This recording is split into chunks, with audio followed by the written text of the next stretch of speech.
What's up, Pinas? Yo, what's up? Yes. Ulit.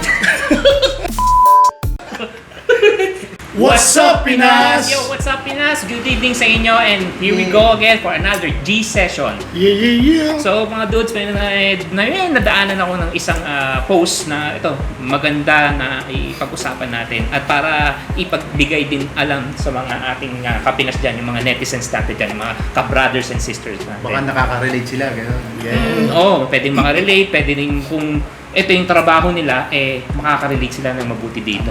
Yes, tama. Okay. So ito yung isang post na nakita ko.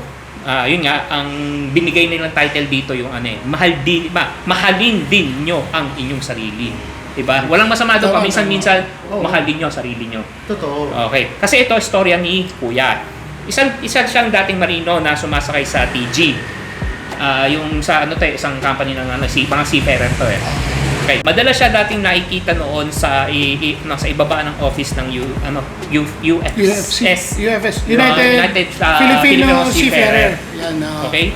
Driveway ng Emerald Restaurant at sa may Security Bank. Alam ko sa may Manila area to. Ayun nga, nandun siya, nagmamalimos na lang siya at hihingi ng hawak. Tinodo niya ang kanyang allotment noon sa kanyang misis. Bahay at lahat ng ari-arian niya. So, ipinagkakatiwala niya ito sa misis niya. Nung umuwi siya, wala na ang misis niya. Biglang nawala. Kaloko na to. Okay.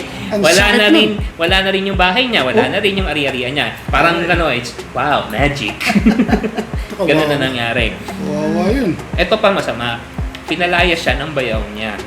Ang mga kapatid na tinutulungan niya noon, na makasampa ng barko, yun, siya rin yung hindi na nililingon ngayon. Patay. Parang tinabla na siya. Diba? Yeah. Ito lang yung masasabi natin diba? Kung timawa ka na, or yung naghihirap ka na, wala nang lining yung sa'yo. Ika nga ng mga, sa sinabi dito, more success, more relatives. Siyempre. Diba? Parang ang dating, kung mayaman ka, may pera ka, doon ka na pa kasi nakikilala. Marami kang kamag-anak. Pag marami kang pera, marami kang kamag-anak. Which is totoo yan. Pag wala ka na, tayo ka na lang sa Huyo ka. Huyo ka. Tayo ka na lang. Ngayon, ito, may questions lang tayo. Diba? Number 1 tayo. Anong masasabi mo sa sinabit ni Kuya na nangyari sa kanya, kasalanan man niya o hindi, sa nangyari? Dapat, hindi niya sinayang yung mga opportunity. Like yung opportunity na makapag-ipon, opportunity na mabigyan yung sarili ng magandang buhay. Kasi sa tingin ko naman, although hindi niya naman kasalanan yun, naging mapagmahal lang siya ng sobra sa mga kamag-anak at asawa niya. Yun nga lang, in the long run, nasayang kasi ayun nga, katulad nung binasa niya, pag-uwi niya is wala na siyang inabutan. So, sayang yung ilang years na pinaghirapan niya, napunta lang sa wala. Well, actually, para sa akin, bago yun, masakit Masakit yung nangyari sa kanya. Pwedeng kasalanan niya. In a way na masyado siya nagtiwala. Nagtiwala siya doon sa asawa niya na akala niya lahat ng pinadadala niya iniipon din at pinangangalagaan. Yung pala, totoo naman, pinangalagaan niya yung mga iniipon, pero hindi na pala siya kasama doon sa pinamimigay niya. Kumbaga, inangkin na nila yun na parang kanila na lang. At pangalawa, yung kung hindi niya kasalanan, hindi rin. Kasi nagmahal siya nagtiwala siya. Pinakamali niya lang is nagtiwala siya sa asawa niya kasi nga asawa niya yun. Yun nga lang, sinira ng asawa niya yung tiwala niya. Yung bahay na pinundar niya, nawala yung mga kagamitan. Tapos nung pumunta siya doon sa bayaw niya, pinalayas pa siya. Di ba sobrang sakit? Ang hirap nun. Kung ako yun, siguro hindi ko alam mangyayari sa akin. Maaring buhay pa siya hanggang ngayon. Pero kung ako, baka hindi na siguro. Dahil sobrang sakit nung ginawa sa akin ng asawa ko, kung ganun yung nangyari sa akin. Yun nga, yung sinasabi nga dito, sa sinapit ni Kuya, kung kasalanan man niya or hindi, doon sa nangyari. Siguro, ang sasabi ko lang is, yung kasalanan lang niya is masyado siyang nagmahal at nagtiwala. Di ba? ang dating kasi parang hindi na siya nagtira para sa sarili niya eh. Lahat binuhos niya. One time din, mayroon na din akong nadaanan niya sa TikTok, kung naaalala niyo si Tomboy. Ganun din, nagbigay-bigay din siya sa mga kamag-anak niya, sa mga pamangkin niya. Pero ano nangyari sa kanya bandang huli? Siya pa yung nasisisi, siya pa yung parang may kakulangan sa mga nangyari. Kaya dito, ang masasabi ko, walang kasalanan si kuya sa pagmamahal na ginawa niya. Ang kasalanan lang niya, masyado niyang binigay lahat dun sa misis niya na hindi na siya nagtira para sa sarili niya. To, number 2. Anong masasabi mo sa misis niya, bayaw, or mga kamag-anak nito? Ang masasabi ko lang tungkol doon sa misis, sa bayaw, at sa mga kamag-anak niya, ang kakapal ng mukha nyo. Pagkatapos kayong tulungan ng tao, tapos sabay pababayaan nyo na lang nung nawala na ng pera, sino nagpakasasa sa pera niya? Kayo, nung tinulungan kayo. Di ba? Kada lapit nyo. Ano sasabihin? Oh, kuya, pengi akong ganito. Oy, bayaw, baka naman. Di ba? Tapos si misis, oy, Han, wala na akong pang ganito, pang ganyan. Isang salita nyo lang, nagpapadala na siya. Di ba? Tapos pagdating sa'yo, nung nawalan ka lang ng trabaho, gaganyanin niya na, tapos ngayon nakikita nila, namamalimos, binababayaan ka lang. Ang kakapal ng mukha nyo. Kung ikaw yung asawa, yung bayaw at mga kapatid, kapal ng mukha nyo, dugumat pawis din na yan ng tao doon. Tapos ginanon nyo lang. Mga walang utang ng loob, mga walang kwentang tao. Kasi isipin mo, magtatrabaho ka ng ilang taon, tuloy-tuloy, napakahirap nun, di ba? Yeah. Tapos, masasayang lang pag uwi mo, wala ka palang mapapala. Ni bahay na matutuluyan, wala. Ang pinakamasakit pa dun, nawala pati asawa niya. Yun ang malaking tanong dun. Ano masasabi mo sa asawa niya? Mamaya na yung walang yan. Ito pa pinakamalaking tanong nun. Bakit hindi niya nalaman nung nasa barko siya na yung asawa niya nagloloko na pala? Ito namang asawa niya, kung nasan man yan ngayong walang yan, Diyos na bahala sa kanya. Tsaka nakakaawa yun kasi, alam mo yun, inisip niya inisip niya lahat na para gumanda yung buhay nila pag uwi niya ng Pilipinas. Tapos ganun lang yung mangyayari, sobrang sakit talaga nun. Tsaka napakahirap nun isipin mo, nagtrabaho ka na, akala mo kumikita ka, yung pala, wala. Ni isa, wala kang napundar. So, grabe, sobrang sakit nung nangyari para sa kanya. At sa mga kapatid nito, bayaw, Diyos na bahala sa kanila. Sa totoo lang ang masasabi ko lang doon sa misis tsaka sa mga kamag-anak niya, yung kapal din ng mukha nila, parang hindi mo na masukat di ba? Ang ano lang kasi doon ang dating lang sa akin sa misis niya, ginamit siya. Oo. Di ba? Yun ang feeling ko talagang baka dati may plano na, or kung wala man plano, yung sabihin natin siguro sa tagal ni Mr. sa barko, tapos may makilala, kasi kadalasan ganun yung nangyayari. Pag may mga nakikilala ka na ibang lalaki, doon mo nabubuhos lahat ng yung pagmamahal mo. Sa tingin ko baka ganun yung nangyari.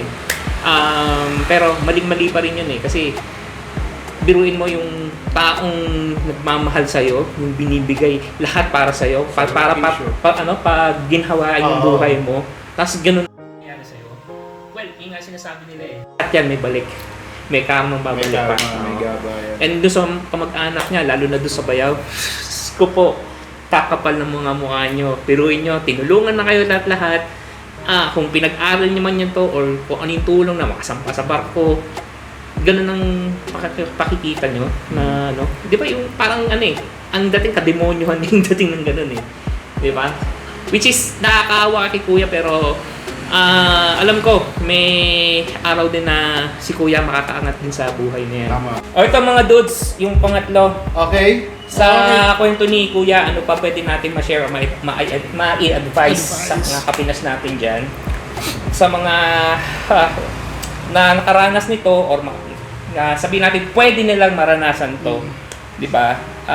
Ano pwede nating isabihin sa kanila? Parang preventive measure. Okay. So, Okay. Para sa akin, i-advise ko, kanino? Kay kuya muna? Hindi, ito hindi kay In kuya. general. In general na to In general. Sabihin natin Sa lahat ng mga OFW na lang. OFW. Sa lahat ng OFW, alam naman natin kung bakit tayo nagpapakahirap dyan sa ibang bansa. upang matustusan natin ang ating pamilya, mapaginhawa kanilang buhay. Pero sana, huwag natin ibigay lahat. Kumbaga magtira tayo ng para sa sarili natin. Yes, tama. 'Di ba? Kasi hindi natin alam kung saan din napupunta yung binibigay natin. Andun tayo, kumikita tayo, gusto mo i-share yung blessings mo. Sana nga, yung pinupuntaan ng blessings mo, blessings din para sa kanila.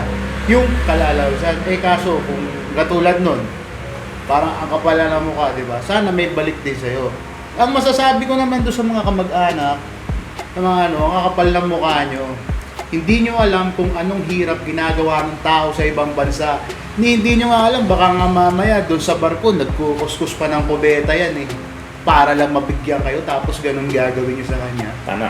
Di ba? Hindi nyo alam ang mga pinagdaanan niya bago niya makuha yung pera na yan. Pinaghirapan niya, dugo at pawis ang tinaya niya dyan. Yan. Ako naman, advice to para sa lahat ng OFWs.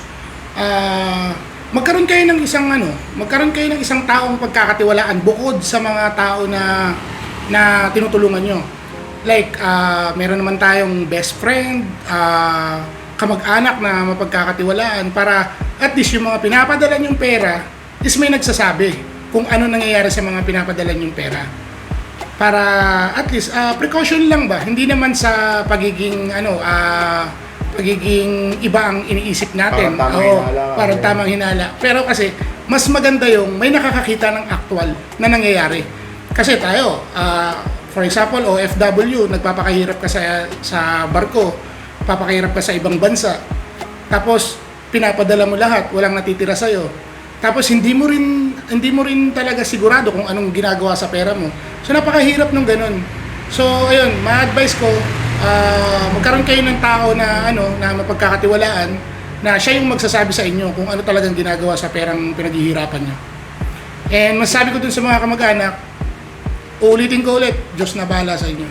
So, yun nga, ang advice ko sa ating mga kapinas na pwedeng makaranas nito or whichever, kung nakaranas na ng ganito, I feel you or naiintindihan namin kayo. Mismo. Pero sana man lang, tuwing ganyan, pupunta tayo sa ibang bansa, magpapakahirap tayo. Kasi alam naman namin na hindi pinupulot yung pera na pinadadala niyo dito sa Pilipinas. Mismo. Diba? Pero always think na parati sa sarili nyo. Ito parati ko sinasabi kung magbibigay ka 100%, always magtitira ka sa sarili mo. Which is sabihin na natin 50% sinabi ni Popo kasi sabi niya nagtipid ka pa, di ba? Pero yun, mas maganda sinabi ni Popo 50-50, di ba? Yung 50% kasi na yun yung ibibigay mong pagmamahal. Yung pagmamahal, walang problema, bigay mo 100%.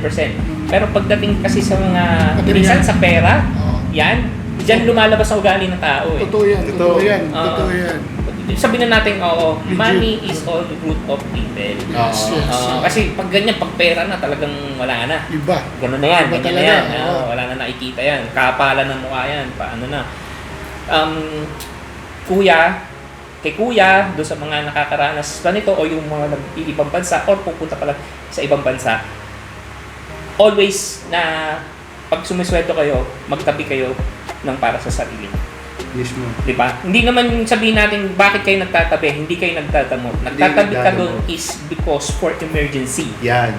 Diba? Kung may mangyaring man sa'yo na unexpected, diba? At Wag least, naman. Wag naman. Huwag naman sana. Meron kang emergency fund na para sa sarili mo. Diba? Kung sakaling man na mangyari ito, at least safe ka na meron kang madudukot para sa sarili mo. O pagdabalitaan mo yung asawa mo sumama na sa iba. Or kung ano pang mangyari. O whatever. Diba? Tama naman. Hindi ka kawawa sa huli. Diba? Hindi pagdadamot yun. Yung ano lang yan is nilalagay mo lang yung sarili mo sa... Yes. Tama, nilalagay mo yung sarili mo sa pwesto na keeping yourself safe. Yes. Safety lang, safety. Nandun ka sa safe. So, may dadagdag ko pa kayo? Wala Hindi, na. ako dagdag ko lang. No? Yung sagot namin, based dito lang sa story namin. Hindi natin alam kasi yung buong story. Baka Yes, mamaya may backstory yan.